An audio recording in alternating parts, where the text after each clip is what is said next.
everyone, welcome to my channel. Today I'm going to show you how I drew this in Procreate using a really easy technique, and I hope you guys enjoyed this video, and if you did, don't forget to like, comment, and subscribe. Alright, now let's get into the tutorial. Alright, so first I'm starting out with the sketch, and I have my reference photo right here. I found this on Pinterest, and that's usually where I find all my reference photos. Alright, and now I'm getting into the sketch and drawing the face and the shape of her body. I later decided not to draw the hands, as you can see right there, and really started to just focus on her head instead of her shoulders.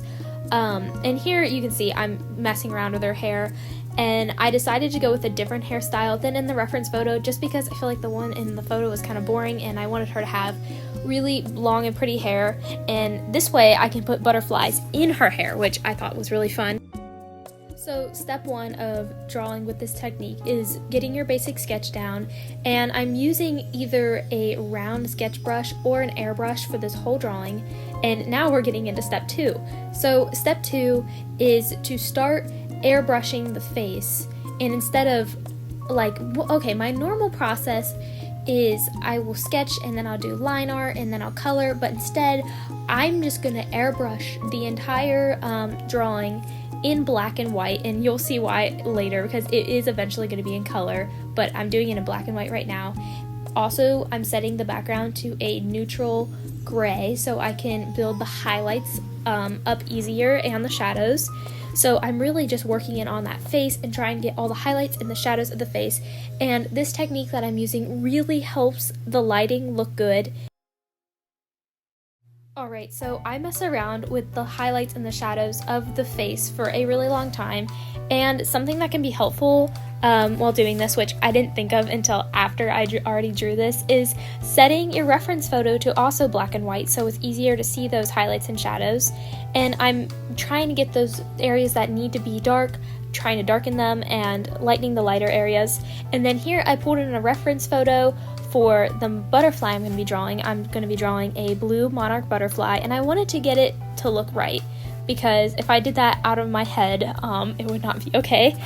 And yeah, here I'm drawing the butterfly over her mouth, and this takes a while. I try to be very detail oriented because this butterfly is the butterfly I'm going to use across the whole drawing because I'll be copy and pasting it, which is why I love digital art, by the way. And by the way, I forgot to mention this, but this is my first time using this technique, so I'm not a pro at it yet, but I hope that this is helpful to you guys. And now I want to call it step 3, but now I'm working on the hair. Usually I'm using the same technique pretty much, using a larger airbrush to get the shapes down, and then I'm going to go in and add the highlights and the shadows just like I did with the face.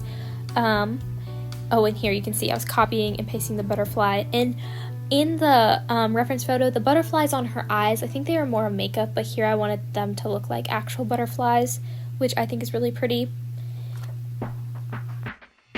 So yeah, now I'm working on the highlights of the face, and these are, I would call, the unnatural highlights because they're the highlights from her makeup. So the eye makeup that she has on her eyes, and then the highlighter on her nose and in the corner of her eyes.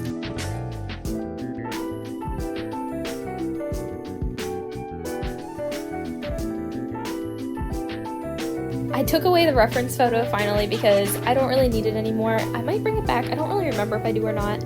And now I'm just working on the hair, just defining the hair, this whole thing, because it's still pretty rough, and I wanted it to be semi-realistic at least. So I'm really just trying to get that hair to look okay. The hair messed me up a lot throughout this. But yeah, and I'm also... something with this technique that you just have to do is you just have to blend. Oh, and then all those butterflies, where did they come from? They came from me copy and pasting the butterfly.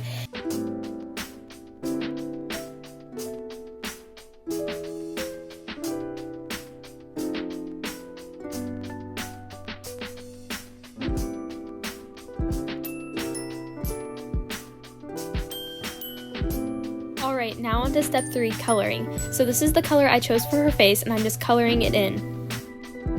Okay, now that I have her face color, I'm going in with her hair color by outlining and then dragging and dropping. I did set it to a lower opacity so you're able to see the sketch through it for now. And now onto the butterflies. For this drawing, I only used 3 colors: the skin color, the butterfly color, and the hair color. And and her shirt color too, so I guess that's 4. Which that's why this is just so amazing to me, this technique.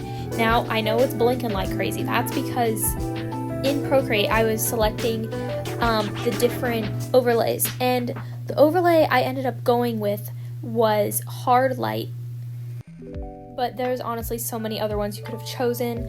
I just thought that this one looked the best with the drawing.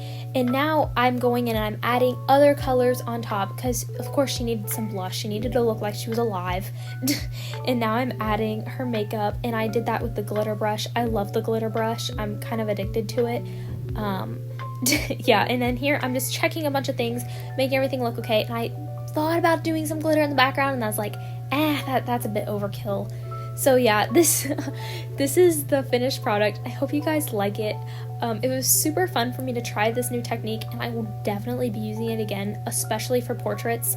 And I hope you guys found this tutorial helpful. If you did, don't forget to like and subscribe.